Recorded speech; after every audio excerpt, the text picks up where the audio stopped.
Hello, in this video I want to show you how you can check whether you are eligible to apply for Canada immigration.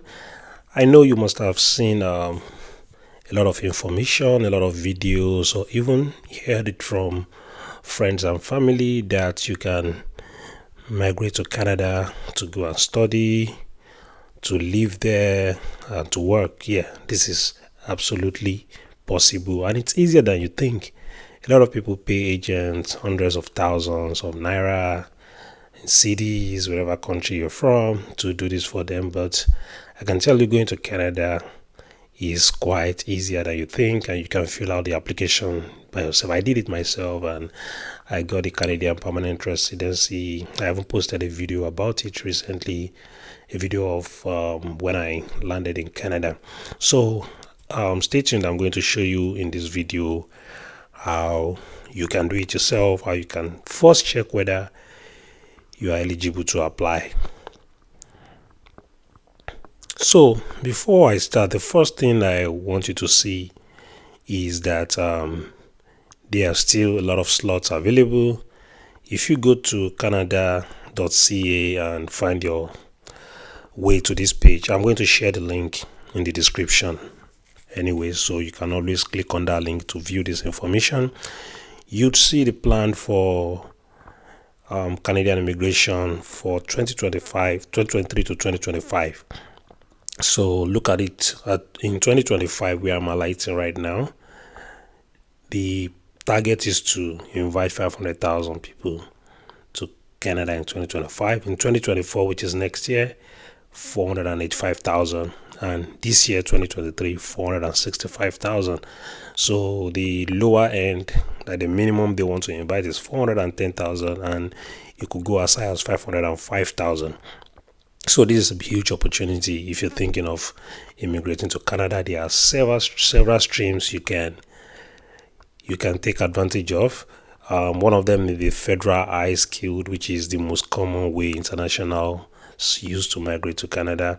Then we have the federal economic public. Each one you can go through the list on, and people that are there can invite their spouses, partners, and children, the parents and grandparents. There are so many streams, even for refugees and protected people, and so on. So I don't want to dwell too much on this. So let's go to how you can actually check whether you are eligible to apply for Canada immigration. So if you want to apply using the express entry system, which is the most common way, you can see it here, skilled immigrants that I mentioned earlier. You have to enter specific information, and based on that they will calculate your comprehensive ranking system score, which is called CRS score. So this score, there is really no pass or fail, but every year, or every every time they do the draw, usually it used to be like 2 weeks, but when pandemic came, the frequency of the draw was not that regular. So sometimes they do one draw in 1 month, sometimes 1 month or 2 months will even go without any draw. So if you want to check the score they picked last week, for example, you can go to google.com and choose do express entry round of invitation. So if you click that, and this first result here, click on it and you scroll down, you will see the last draw that was done.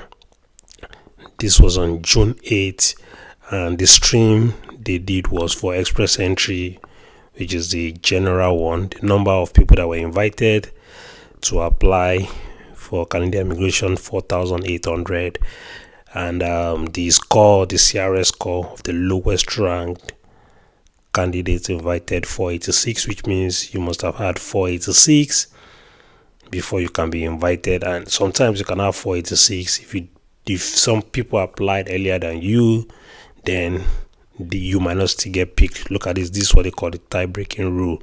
So people that applied as of 1404, which is like 2 p.m. on May 19, 2023, and have this cutoff score. Those are the ones that were invited. And if you want to look at the previous round, you can click on this link to see the previous round. I mean, these are the number of people that are currently in the pool that are waiting invitation, and their scores. People that have scores 601 to 12, because the total score is over 1,200. So the people that are within that range are 768. Then people between 501 and 600 are just 1,092. Then 451 to 500, that's where the bulk of the applicants are concentrated. So if you are within this range, you still have high chance of being invited. It used to be lower than this, but during the pandemic, they didn't do much draws, maybe just a few here and there. So there were too many people that were applying at that time, so it keeps accumulating. And by the end of pandemic, there are so many people in the pool. So now that you've seen what the typical score looks like, I mean, this is what they picked this recent draw, which was just last week. So now let me show you how to do the CRS calculation. When you get to this page, I also link to this page in the description. And by the way, if you're watching this video and you have not subscribed to this channel, please do so right now, and turn on notifications. I'm going to be posting a lot of information on this Canadian immigration, and a lot of people think, oh, they are not qualified because they don't have this, they don't have that. I'll explain to you the steps you need to start taking right now to become eligible, the things you need to do to get some of these requirements if you don't have them right now. So stay with me, and we are going to also explain all the other streams. It's not just going to be express entry. There's provincial nomination, and there's the skilled worker that we've mentioned. There's going to be a lot that we'll be explaining in this subsequent videos. So make sure you subscribe to this channel. Now let's go back to the main topic, which is to calculate your CRS. So this is the tool you are going to use. Once again, it's linked in the description. So first question will be, what is your marital status? Let's say you are single, never married, single. How old are you? Let's say you're maybe 29. What is your level of education? Let's say you have say master's degree. Have you earned a Canadian degree, diploma, or certificate? Most likely no. If yes, then that's good for you. That will be extra point for you. Official languages. Which official languages? The Canadian's official languages are English and French. So if you speak both and you understand both, then awesome. But I think only English should be sufficient. So to be eligible, you must have taken the IELTS for English, and there is another test they take for French. I can't really recollect the name right now. So the test you must have taken the test within the last 2 years. So this is what they're asking there. Are your test result less than 2 years old? You say yes. So which language test did you take for your first official language? The first one, that will be IELTS, English.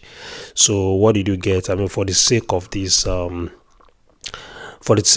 video, let's just choose the initial advance. I mean, these are some of the things that I'm going to explain in subsequent videos, so subscribe so you don't miss them. In speaking, you want to get 7.5 to 9.0.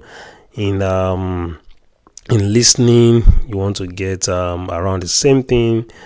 In reading, you want to get 7.0 to 7.5. In writing, you want to get 7.0 to, I mean, we're just making estimates here. So if you get all these, then this is what your result will look like in the end. We are getting there. So do you have other language? For the sake of this video, let's say no. Work experience, or if you have 3 years of work experience, that's great. You're going to max out the point for work experience. Otherwise, if you have just 1, 2, or 3 years, then you'll probably have to rely on provincial nomination, which we're going to talk about in the future in one of our coming videos. So let's say 3 years. In the last 10 years, how many total years of foreign skilled work experience do you have? So this is for Canada, so we have to say none here, sorry. So Foreign, you have to say 3 years or more. So do you have a certificate of qualification from a Canadian province, territory, or federal body? The answer to this will be no. Do you have a valid job offer? This is huge if you have a job offer, and we're going to be talking about the job offer stream also, so which is awesome. If you can get a job offer, it gives you about 200 points, I think, which will just shoot up your score.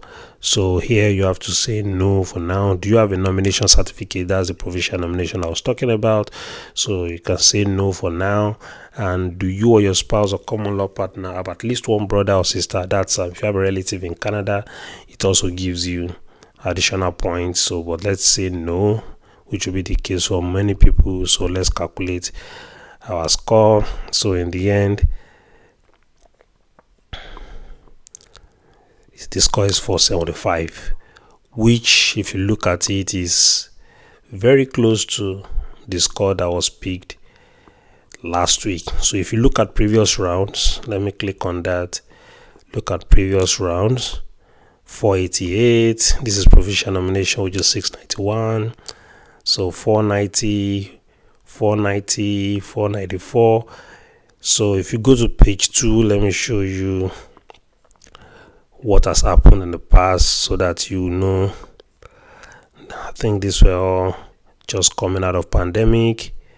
Look at them. You can see 472, which has scores that could have gotten you 471, 471, 472. So but there are still opportunities to improve your score from language. I mean, we didn't choose all the maximum points, so if you do prepare for your IELTS adequately, you can max out all the points. And there are other ways you can get points that we're going to discuss later on in future videos. So that is how you want to check. That's how you check whether you are eligible to apply for. Even if you don't get up to 475, people just get into the pool and wait for, because there are a lot of things that happen. Sometimes they just come and do draws back to back, and the score will just quickly go low, and that might just be your opportunity to get into the selection. So even if your score is 400, 425, just make sure you enter the pool and wait for a lot of things to happen. So I mean, this is the start of a series for us, and make sure you subscribe if you're really serious about migrating to Canada this year or next year. Subscribe to this channel, and we'll be dropping more videos. So I'll see you later. Bye bye.